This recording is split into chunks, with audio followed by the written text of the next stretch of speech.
My beloved, as we enter into this new month of February, I want to thank God and I want to welcome you into a new day, a new season, and a fresh anointing.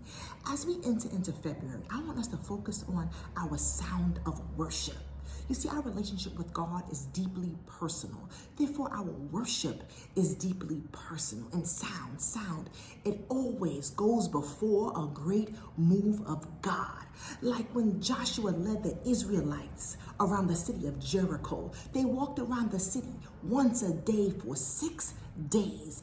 And on that seventh day, they walked around 7 times. And on that seventh lap, Joshua told them, at the sound of the trumpet, I want you to release a great shout.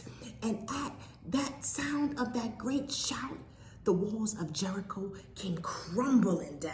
Oh, but see, our great sound was already went off the moment the earth quaked when Jesus rose from the dead. And that is our trumpet sound. And now God is waiting on the sound of our worship. In the same way that God brought down the walls of Jericho by the sound of worship of the Israelites, that great shout, He is ready to bring down the walls in your life by the sound of your worship.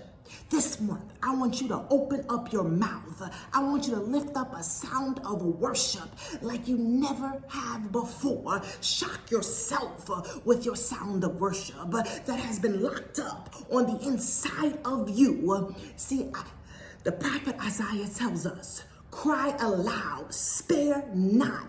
Lift up your voice like a trumpet. So I want you to lift up your voice like a trumpet. And I decree and declare by the sound of your worship that everything and everyone that has been assembled against you shall fall for your sake.